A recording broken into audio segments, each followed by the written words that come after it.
Welcome back to another episode of the Hawks family. I'm here with you with Parker. We're going to be talking about some Seahawks. We're going to be covering the offense, the defense, special teams, and then we're going to be covering a wide variety of the NFL over the games that we watched. And we got a lot of good content. So if you're new to this channel, go ahead and hit a sub and then also hit a like. It really does help our channel grow, and we want to keep on making this rocking content for you. Hey, Parker, I got some few questions for you. Why don't you just go ahead and introduce yourself again to the people? Yeah, absolutely. I'm, of course, Parker, as he mentioned, big Hawks fan, as we really touched on in the last video, and we're looking to get into it again today as well as kind of talk, about all games in the NFL over the last weekend. Thursday night football, Monday night football, Sunday night football. Get really into it all. What our big takeaways are. I mean, tons of matchups, but I think we're gonna start with the Seahawks and the New Orleans game. Final score 32-39. New Orleans took it. Definitely took it from us there. Our offense looked great, and our defense not so much. Want to go into that a little bit more? Yeah, I actually do want to go into that a little bit more. It's so disheartening to see our offense just bail out our defense over and over and over again. Geno Smith is playing at an elite level, and yes, I said an elite level. He has the highest QB completion rating at 75%. He's thrown 158 passes. He's completed 120 of them, or 101, somewhere around there, which is just insane to me. And looking at our run game, Rashad Penny, I know he got hurt. Prayers to that guy. I want to make sure that he has a full recovery. He might, honestly, I think that was the last game that you're going to see him in Seattle. Unfortunately, it's really hard to say because when he's back there and he's healthy, the run game looks amazing with Rashad Penny. But, he's just injury prone, and unfortunately, I just don't think the Seahawks are going to go with him again. And I think Kenneth Walker, he's going to get out there. I don't know if I know some of you guys seen what he did with the Falcons and how he was running all over the Falcons a little bit. And then this game, he got that 69-yard touchdown. He's getting comfortable, and once he gets going, it's going to be really hard to stop that man. He looks like Marshawn Lynch a little bit out there. Now, talking about our defense, unfortunately, it's really hard to talk about this because we have some players that are making plays out there, like Nwosu, and then also Tariq Woolen. Tariq Woolen with the blocked field goal against San Francisco. He's got 2 fumble recoveries. He just had an interception this weekend. That's 3 interceptions. The dude is a rookie playing on his way to being a superstar. What are your thoughts on the defense? Our defense is really difficult to watch. And the stuff that Pete Carroll prides himself on, which is the bend, don't break stuff, is the opposite of what we're doing right now. We are giving up chunk plays in the run game, which just sets up the pass game. And we just watched it happen in New Orleans. And, quite frankly, the Seattle Seahawks have lost in a lot of shootouts. We're not losing low-scoring games right now. And our defense is not looking good. They're getting ran all over. They're getting thrown all over. There definitely have been some good players on our defense are standing out. I do agree that I've seen some players step up, such as, Tariq Woolen, as mentioned. Our second-year Kendrick Brooks, or right? Kendrick? I'm totally... Cut. Jordan Brooks. I think Jordan Brooks is a phenomenal athlete, and he's super great. Took over the middle of the field. Tough to see our defense give up 39 points to a team starting a backup quarterback, banged up all the way around. It's difficult to watch that. No, I definitely agree there. You made a lot of good points. I think Jordan Brooks, he is I'm really liking the pick that we made there in the first round to get him. But he needs some help. He's not really a great pass coverage guy. He's a really good run stopper. He does get a lot of tackles. He led the NFL in tackles last year. I don't like Cody Barton. He's made some great plays. He's flashed here and there, but dude, I know that one play went on Jordan Brooks against the Lions, that super long touchdown, not touchdown, but super long play to TJ Hawkinson. But man, come on. You got to make that tackle, especially on the sideline there. You just didn't even couldn't even push them out of bounds. Really just disheartening to a defense as well. Now, looking over the Saints game, we could not stop Taysom Hill. Like, 3 touchdowns. 4 touchdowns. 4? He had 3 rushing touchdowns and 1 passing touchdown. Now, I agree the passing touchdown, I understand that. But 3 rushing touchdowns, you have to stop that. Now, I do have a question for you, Parker. So looking over last year, Seattle's offense wasn't that great. Mm-hmm. You agree? Totally agree. Now, looking at their defense is, I mean, at the ending of last year, it was decent. It wasn't horrible. Now, looking at this year, it is pretty bad. So last year we had Shane Waldron. A lot of people wanted him to get fired because of last year, right? I would definitely agree with that. They definitely wanted to move off Waldron, find someone else. I think people were looking at a lot of college coaches at the time, like, hey, let's go get that offensive guy. Now think of this. So last year we weren't really running a lot of stuff that Shane Waldron, Sean McVay stuff do. We're running some sweeps and stuff like that, which is great, and I do want to see more of those. But this year, we're actually running a lot more of stuff like that, like what we're supposed to be doing. And our offense is a top 7 in the NFL right now, which is great. So we just brought in Clint Hurst, and we also have Sean Desai, and he's a great defensive mind over at when he was with the not the Browns, it was the Bears. And so you're still seeing a lot of stuff that we did last year defensively with the Seahawks. But now it's, we're mixing it in. So what if this year we're just getting, we're still doing the defense that we did last year, but we're mixing in a little bit so that way we can prepare for next year to have a better defense. I hope so. I think our defense has some good assets, but they're going to have to really step up some personnel in order to really, particularly on that defensive front, where it's really hard to find, those great players such as Micah Parsons, Aaron Donald, the Bosa brothers. I think the Watt brothers, those key defensive linemen that are just, absolutely, they give quarterbacks nightmares at night. You don't want to play them on Sundays, Mondays. You never want to see the Watt brothers across the other side or Bosa, It's just not a fun matchup. That's what the Seahawks are missing. Somebody like that up front. We had Carlos Dunlap for a while, and unfortunately, I think he showed signs of life in our defense and showed what we could be with the pass rush, because he did make some plays. But he definitely was too old. He was aged. I think that we need to make some personnel changes and continue with this offense. I love DK Metcalf. I'd like to see us keep Tyler Lockett around. I'm curious for what dollar amount, though, as he gets older. But going into the future, Geno Smith, is he the answer? There's a lot of question marks there. I think he looks great. Don't get me wrong, but if we have a good draft pick, we're still going to be looking at quarterbacks. Definitely, no doubt about it. So just to talk about quarterbacks, as we mentioned last podcast that we were talking, I was saying that you don't really need a high draft pick to draft a quarterback, right? So if we're looking at it from this perspective, Geno Smith, he's going to be, I'm hearing chatter from other people that are around on podcasts and their channels, and they're saying that Geno Smith is going to be asking for a 3-year, $75 million deal. And I just don't see that, because if Seattle doesn't, go for that, who else is going to pay Geno Smith that kind of money? I definitely see he's going to be trying to push for a bag. So I could see, 3 years, $40 million, 2 years, $30 million, something like that, And Jameis Winston right now, he's getting paid $14 million a year on a 2-year contract. And so if Jameis Winston can get paid that, Geno Smith can get paid that. And I just want to elaborate on this right now is like, we need to sign Geno Smith again. All right, he's been with the team for 4 years.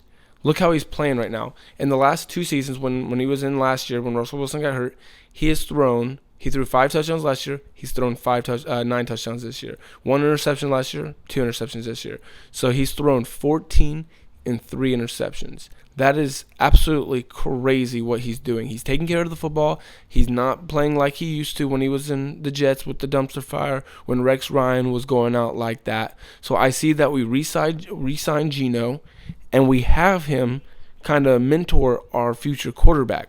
So we're going to have 2 first rounds. I want to see us take a pass rush. I want all our draft capital to be spent on defense. Our offense looks great right now. We need a defense that can stop the bleed. Because if we can just make 25, 32 points, that should be enough in an NFL game to win.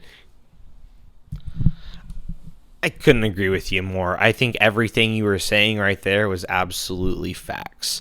If we can take Geno Smith back on a team-friendly deal, which is a no-brainer, for 2 years, that makes absolute perfect sense.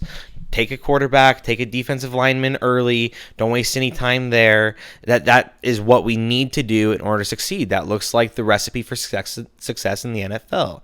You take a great pass rush and you pair it with a rookie quarterback team-friendly deal, and you just go get weapons everywhere. And you're definitely going to have to hit on some draft picks. But, hey, we've seen it before, and last year's draft was pretty good. I think we've even drafted some good players in the recent history. But definitely, we need a popping draft, and it needs to have a bunch of hits. We're going to have to take a few defensive linemen, and I'd also like to see us take an offensive lineman potentially as well. Yeah, so the way I want to see the draft go, I want to see 1 defensive tackle taken first. All right, I mean, depending on who's up for grabs, obviously take the best man on the board, because that's what we did last year. We took Charles Cross. If we're sitting at 3, are you going to take a quarterback or a defensive lineman? Because we could trade up for a pick.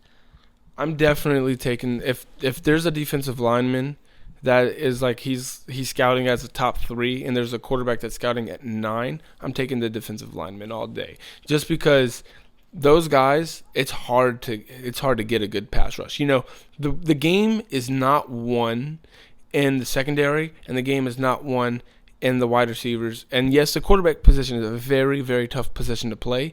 But look at Aaron Donald, man. I hate to say it, I hate the Rams, but Aaron Donald, got to give the dude props. He can take over a game if he wanted to. Look at the Bucks defensive line when they had Jason Pierre-Paul. They beat Patrick Mahomes. Tom Brady didn't beat Patrick Mahomes. So the way I want to see the draft go, I want to see a defensive lineman. I want particularly an edge rusher. Then I want to see a defensive tackle, and then second round I'd like to see a quarterback, and then our second round pick I'd like to see a linebacker, and then after that, just to so that way we're filling up that defense, because our Achilles tear is our defense. Last year we had a really good draft when it came to the cornerback position, when it came to the offensive side of the ball. We got Abe Lucas and Charles Cross. We just need to continue growing that defense now. The only area that I maybe disagree a little bit is I do think if we have an early first-round pick, we take a quarterback. I'm not talking top 3. I like what you said, and I get your understanding. There's always a defensive lineman that can take over. There's a few of them in the league, too. And you can find 2 or 3 guys in any given draft. But I will say that this is a very quarterback deep draft coming up, and I would definitely take a quarterback at 9 or 12 or 15. That's a good option, especially if you're sitting. And I don't expect us to have 3rd overall pick. I bet you we're probably, because we're going to have Denver's first round pick, and then we're going to have one more, right? I think it's our own. So we're going to be sitting right in the middle of the pack a couple different times, I'm thinking. So if you look around the NFL, there's not a lot of teams that need a quarterback right now. I mean, there is one team, the Texans. The Texans definitely need a quarterback, but Davis Mills, he has shown promise. So if he does good out there and he wins some games, because it's coming, he's gonna start winning. He's just on a really bad team. So what I like though is look at last year's draft. What did everybody say Malik Willis was gonna go? Top 5, top 10, no later than the first round. And when did he go? I think he was drafted in the 3rd round, it was the 3rd round to the Titans. That is crazy. So, the quarterback position, it's very deep. You're not going to see all these teams fighting over these quarterbacks in the draft. I say Seattle needs to take the best man up, just like they did last year, because Mina Kimes, I'm sorry, Mia, we disagree on a lot of things as Seahawks fans, and you begging Pete Carroll to take, I can't remember his name. I was just talking about him. Malik Willis at the quarterback position at number 10 or number 9. Insane to me. Like, he went in the 3rd round, and you're wanting Pete Carroll to take him in the 1st round. Like, Pete Carroll, and that's why Pete Carroll's a head coach, is because he knows when to take players, take the best man available, and then go from there. Yeah, Pete Carroll's been around the block a couple different times, and not only does he have experience at the NFL level, he's experienced at the college level, so he's just seen the game for a super long time, and I agree with that. But there were also 31 other head coaches and GMs that passed up on him late, too. So I think that I think there was just more writing on the wall about Malik Willis, and as people watch tape, he played at a small school. As athletic as he was and as good of throws as he's made, he lacked that experience. Kind of similar to Trey Lance, but Trey Lance had a little bit more of a build for the NFL, if you will, and a lot of people were super high on him. Similar to Malik Willis, Malik Willis just happened to fall. So I agree with you there. Let's transition into another game I think we both watched a lot of, Thursday Night Football. Indianapolis versus Denver. Indy took the victory 12-9 going into overtime. I think we can both agree that was a terrible game on both teams. Other than the defenses on both sides played well throughout the night, there was nothing enjoyable about watching that game, but you couldn't look away. Before we move on to the game, we will move on to the game. Mm-hmm. I do want to just point out, because I got to give credit to Geno Smith. Yes. Congratulations to your game that you've played, man, because you were just balling out. You're not riding back. Just keep doing what you're doing. Keep your head straight. Don't worry about the outside noise, especially when all the hype comes, because, I don't want to see you start to go on a decline because everybody's hyping you up. That can definitely happen. Also, DK Metcalf, shout out to DK, had a great game. And then also Tyler Lockett as well. Dude, I don't know if you've seen that play when Tyler Lockett had 3 defenders draped on him. That was amazing. I jumped out of my chair and I was like, oh my gosh. And he was like, this is my house. I was like, yes, that's what I want to see more of. And Kenneth Walker too. But now transitioning to this game of Denver versus the Colts. The Colts are absolutely garbage, okay? And, talking about the Colts being garbage and beating the Broncos, what does that really tell you about the Broncos? To me, that says they're not as good as people were anticipating them to be. So, our best defensive showing was against Denver, which kind of scares me now to think about it, because looking at it this way, every game they've played, they haven't scored over 20 points yet. That's insane to me. Like, that tells me that maybe our defense really wasn't good that game. They're just worse offensively than we were defensively. Yeah, I completely agree with that. The Denver offense has looked pretty slow all season long, and for the first couple of weeks, I was like, they just need to figure it out. They just need to get it going. I was kind of like in my head, I was like, look at all these weapons that they have. They have to get it going, right? Especially after watching Russell Wilson all those years in a Seahawks uniform.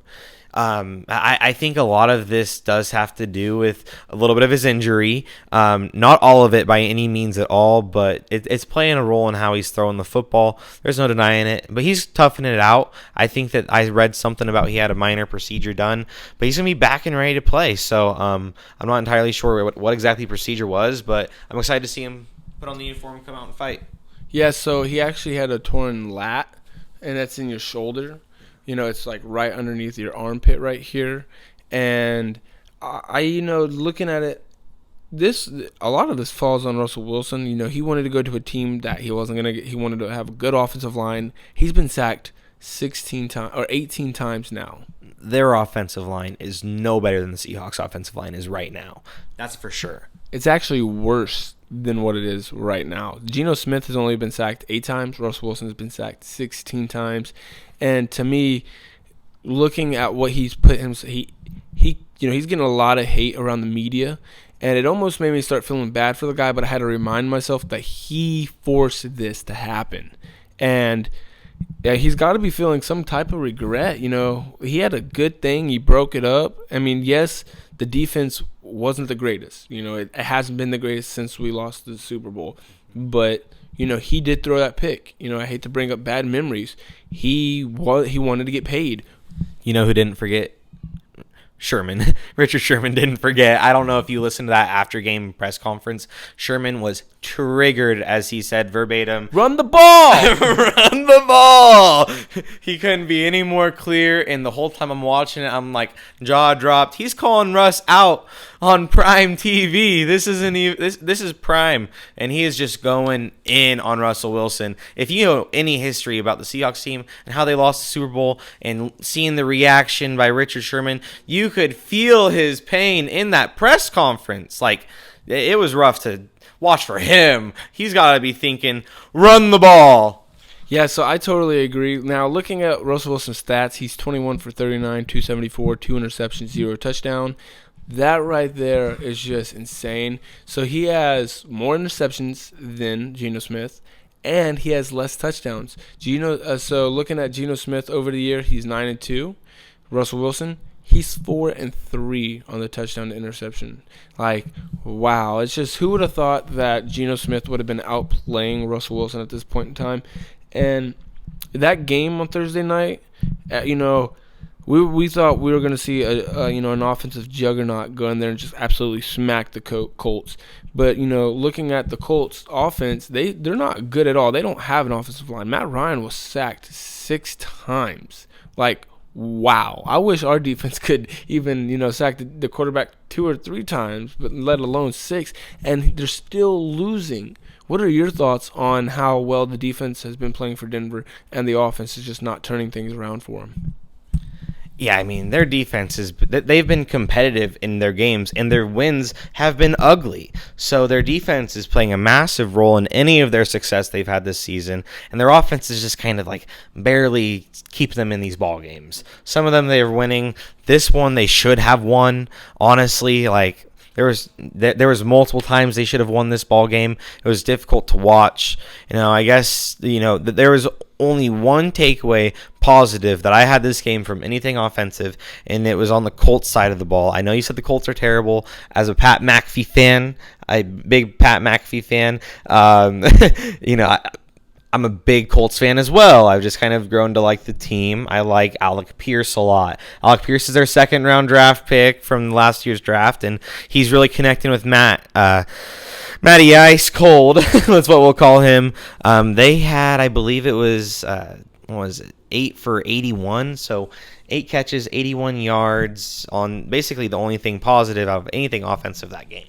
Yeah, I'm just going to have to say this about, Matty Ice Cold. We're going to definitely call him Ice Cold because he is looking old and cold. Like, I like old Matt Ryan. But the thing with Matt Ryan, it definitely looks like when he's throwing the ball more than 20 yards, he has to give it everything he's got. Like, his arm, it looks a lot older, and it's definitely, seeing that offensive line, if they wanted a quarterback like Matt Ryan, they need a better offensive line. They need to be able to protect him, give him time in the pocket, so that way he can wind up and be able to throw the ball.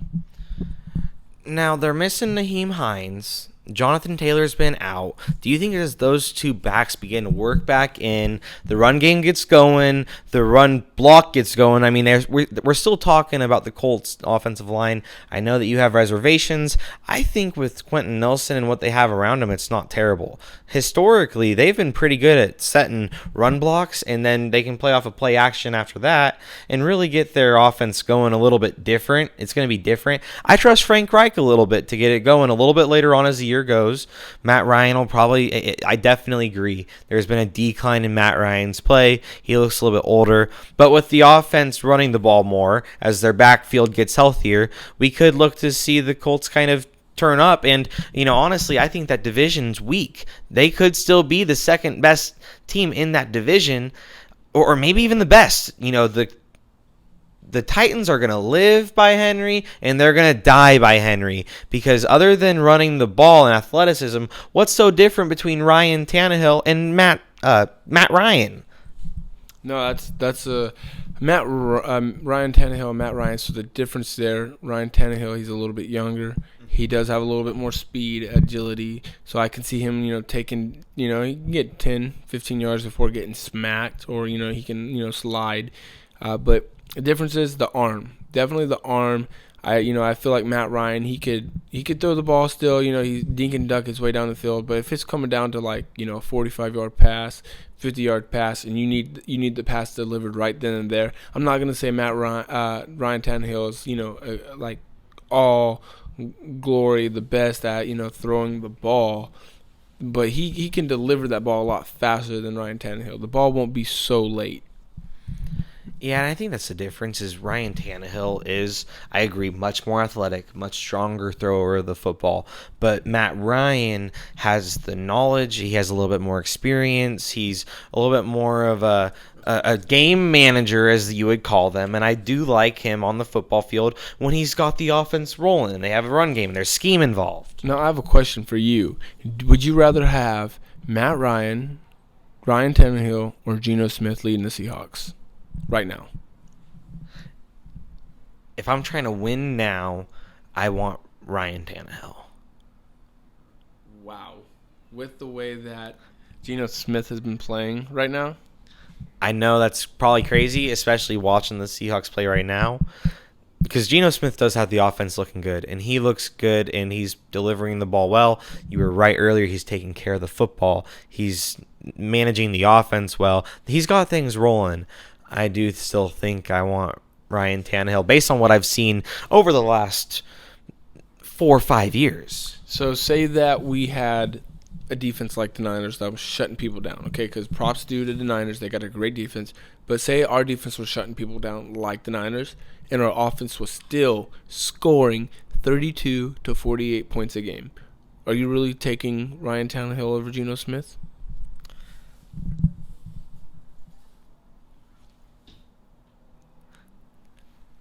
You talked me out of it. You talked me out of it because I do think that Geno Smith does a better job of taking care of the football. I do think that Geno Smith does a better job of taking care of the football. So as I thought about it a little bit more and I digested it some more, and you gave me that situation. But if I'm trying to win in shootouts, I do think I want Ryan Tannehill.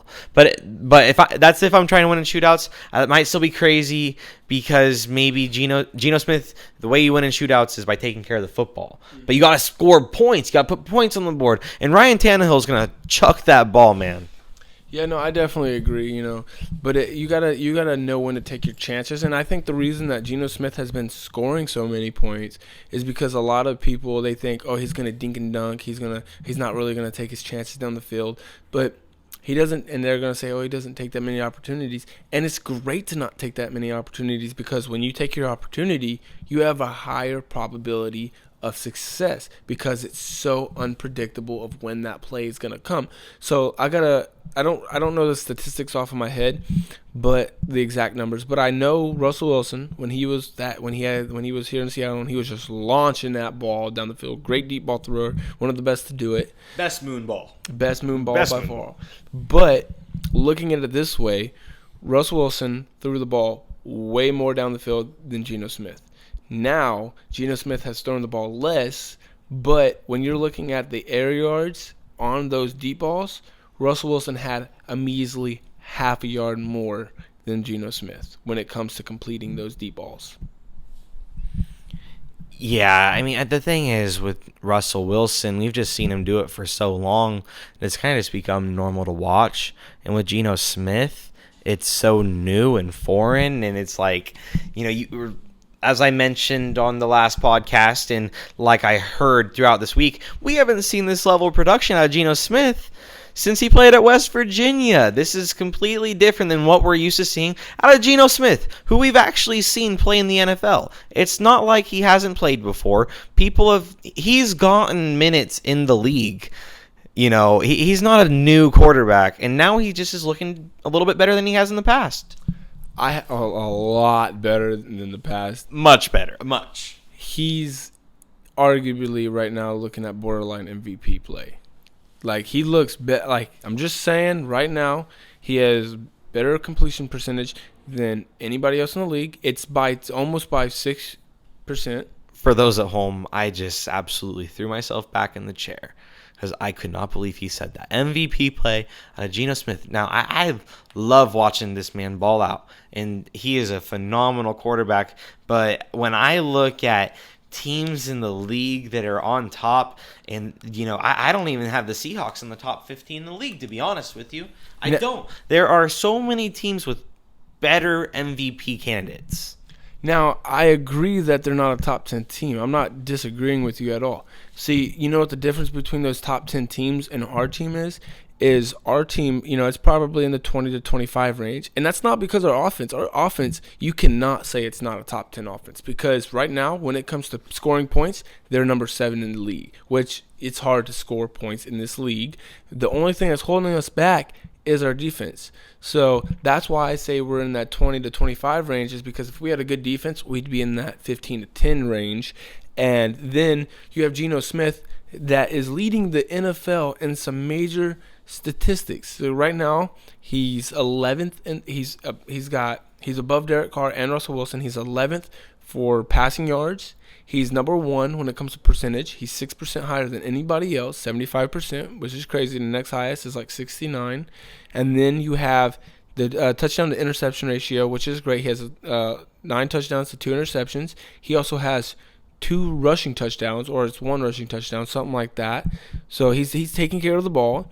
There's just so many things that he's doing that is crazy. Look how he's spreading the ball around the offense. He's using his tight ends. He's using his wideouts. He's not just focusing on one guy. Now, I know I said borderline MVP. I didn't say MVP play. And I do want to elaborate on this. I think Geno Smith, if he played like this the rest of the season, and then Seattle went, say, 14-3. You're telling me you're not going to give Geno Smith the MVP? I'd have to see what other players around the league are doing at that time. If they're 14-3 and Geno Smith is the reason they're winning ball games, he is lighting up the field, and he sustains this level of performance, it's going to be crazy. I definitely could see him winning it in that event, but I don't expect it. I don't think it'll be sustained. No, I agree. But I do want to say, how did we get back on to talking about Geno Smith and the Seahawks? I just don't know how that happened. I guess we're just so in love with the Seahawks. But let's move on to this next game. We're going to be talking about the London game here. So we got the Green Bay Packers. They got defeated 27-22 against the G-Men. What are your thoughts on this game? It was another game that I woke up early and watched the London game because I have Aaron Jones on my fantasy team. So I was looking forward to watching it. And, Aaron Rodgers had a strong first half. He looked in control of the offense. He was throwing the ball well. He got Randall Cobb involved early, and they seemed to be rolling. They scored all of their points in the first half, other than the safety that the Giants gave them at the end of the game. So the Giants really turned it around. Saquon Barkley definitely is that dude, man. He's healthy. He is explosive. He is playing awesome football. I mean, they have him lining up in Wildcat. I'd say, a few snaps a series, and it is super effective when he goes in the backfield and just runs around. He's creating his own blocks back there.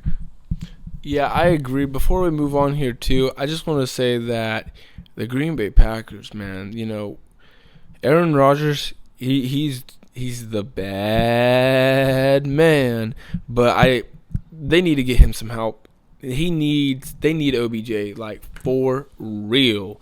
Like, OBJ, I just don't see him wanting to go to Green Bay, unfortunately, unless they pay him a bag. Not even just because it's cold, but because he wants to win another Super Bowl. You see how he didn't get signed until it was week 8 or week 9, something like that, until more to the ending of the season, because he was waiting to see which teams were going to be real. Which team do I have the best chance of winning a Super Bowl? And I think that's really smart. I mean, yes, it does tank his stats a little bit, but I don't think he's worried about that much anymore, because he used to put up numbers, and that guy was a beast. So unless they pay him a good bag, I don't see him going to Green Bay, but I would like to see him in Green Bay. I think the Packers would be ridiculous to let him sign elsewhere. That's how strongly I feel the Packers need to go out and get Odell Beckham Jr. if they want to contend for a Super Bowl. He definitely needs to go to them. it's tough to watch, honestly, him not get signed. Go get him for 2 years, $30 million, and pay him a bag to actually come out and play some ball for you. You don't let him get signed by the Rams on a team-friendly deal because it's home and it's warm. Go out and pay him to come to Green Bay and win a Super Bowl with Aaron Rodgers. So now let's transition to another game. I'm not sure if you watched this game, but it was the Raiders and the Chiefs game. That game was fire. Travis Kelce, 4 touchdowns. Devontae Adams, 1 touchdown. That was a crazy game. You had Josh Jacobs rushing 154 yards and one score and 5 receiving yards. That was one of the best performances I've seen from Josh Jacobs. He is hard. Once he gets going, he is hard to tackle. And Travis Kelce, watching Patrick Mahomes and that connection with Travis Kelce, all respect to Travis Kelce, a beast, as well to Patrick Mahomes. They just got such a good connection, and we're gonna see them in the league for a while. I mean, I'm not sure how much longer Travis Kelce is gonna stay in the league, but they got Patrick Mahomes for the next 7-8 years, and that's just crazy to think about. The Chiefs are probably one of my favorite teams in the league to watch play, just because of how much I love to watch Patrick Mahomes. He can throw that rock. Yeah, no, they were down 17-0 in the first half. Yeah, and they started off really slow. The Raiders came out firing. They had a deep bomb to Devontae Adams that seemed to take the life out of the Chiefs a little bit in the first half there. And, they put up 17 points early. But as the, halftime came out, I just think the Chiefs came out of halftime looking a much better team. Their offense looked great. Specifically the connection, as you mentioned, with Travis Kelce and Patrick Mahomes. 4 touchdowns. He absolutely dominated the second half last night. I mean, I think the worst, the play calling in this game definitely played a factor, though, in that end result with, Josh McDaniels deciding to go for it with 2 or go for 2 to take the lead, and they didn't win the game. They missed the 2-point conversion. They go down 29-30 when they could have taken a field goal with a statistically great kicker, and I think that's the reason that they didn't win. Derek Carr's 7-2 or something like that in overtime games. Yeah, no, I definitely do agree with that as well. So I don't know if you want to talk about any other games here on the show. I mean, it's completely up to you. If you have anything that else you would like to bring up, any points, anything like that, anything eventful happened to you this week. I know that the Mariners won their game, came back 8-1, but you have anything you want to share with the people at home? Yeah, the Mariners was an awesome victory. It was great to see them come back. I could not believe it. Our bullpen pitching specifically was great. Later in the game, our sticks got going, and we hit a home run that absolutely lit up that stadium. It was awesome to watch. Awesome. I think if we were going to talk one more thing football, I'd love to get your top 5 teams really quick before we exit for Week 5. Your top 5 teams for Week 5. Yes, I do. I'm so glad you brought that up, because I do after Week 5, top 5. I want to talk about the Arizona Cardinals, next matchup. So my top 5, this is a pretty good one. So I'm going to have to go with the Bills being number 1. Okay, Chiefs are number 2. They squeezed out by literally 1 point over the Raiders. My number 3 team, I'm going to have to go with the 49ers. Number 4, I'm going to have to go with the Chargers. And number 5, I'm going to go with the Cowboys. So you have the Chargers all the way up at number 4 right now? Yes. Okay. I definitely like the Chargers. Actually, I want to make a correction, because I feel bad because I totally left Philly out. I'm so used to them not being a great team. So I want to put the Philadelphia Eagles at 4. And then the Chargers at 5, and then the Cowboys at 6. Honorable mention. I like it. You and I definitely have a pretty similar top two. Both of us love the Bills. Josh Allen is my MVP favorite. My Super Bowl favorite team is the Bills. The Chiefs are right there at number two. I think if the Bills don't get it done, it's going to be Patrick Mahomes and the Chiefs. The Eagles are my team out of the NFC. I know last week I wasn't really thinking that. This week I've changed my mind. I'm about the Eagles. Jalen Hurts, the first half of last week, had total control of the offense. The second half seemed to slow down a bit, but he was great to watch. The 49ers defense is legit. I mean, Kyle Shanahan is coaching a solid team right now. Jimmy Garoppolo coming back, I think, helps that team significantly. My number 5 is the Cowboys, only because of their defense. I mean, you gotta give Cooper Rush credit too, though. But now let's talk about this Cardinals team that's coming up. This is their last week without DeAndre Hopkins, so we kind of get a little bit of a blessing there. Their defense is not that great. I want to go in. We're at home, so I want them to come to our stadium, and I want it to be like 2012 all over again when we blew them out 58-0. That'd be really nice. Unfortunately, I just do not see our defense being able to hold them to 0 points like they did in 2012. But I can see us scoring on them. They do have J.J. Watt over there, and I don't see them, being crazy because their secondary is not that good. But you know who is really good against their secondary? Mr. T.Y. Lockett. That boy can ball on the Arizona Cardinals secondary. And now you have Geno Smith and DK Metcalf getting really united on the ball right there. And then you have Kenneth Walker coming in and seeing what he can do now that he's going to get all the chances. It's go time to see this guy go. I'm very excited to see him go. Especially after last week's performance, 69-yard touchdown against the Saints. That was the Saints. They're not a great team, but they do have a good, respectable defense. They have Cam Jordan on the defensive line, so it's not gonna. I don't think it's much difference there. So I do want to see us put up an easy 30 points, and I think that they're going to be right there. So I'm going to go ahead and my score prediction, it's going to be 38-32. Seahawks take the victory. So you have a 38-32 victory for the Hawks over the Cardinals this weekend. I like that prediction. They don't have DeAndre Hopkins back yet, so I do think that their offense is still going to be working out some kinks. Marquise Brown had some flashes this last week, so I do like their chances at scoring a lot of points. I do like the chances of scoring a lot of points, especially against the Seahawks defense that has not looked very formidable. The Cardinals definitely have a better pass rush than the Hawks with J.J. Watt. I think he's just a great player. Even though he's not showing much success more recently, I think he's still great. So I do like the Cardinals defense a little bit. I like that prediction. I'm going to go with a lower scoring game. I think that it'll be a little bit more competitive as a divisional matchup. Divisional matchups tend to be, I feel like, a little bit more, to the death, if you will. I'm going to go ahead and take the Seahawks as well, because I'm going to continue to ride with the Seahawks even though they lost this last week. Let's go 28-24. 28-24. Seahawks up. All right, that's going to be a wrap for today. Again, please go ahead and like, and if you like this content, please go ahead and hit the sub button. We really do enjoy you guys. If you have any content that you want us to cover, go ahead and leave a comment. We want to hear what you guys have to say.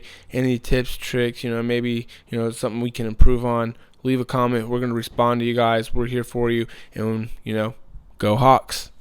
Go Hawks, baby.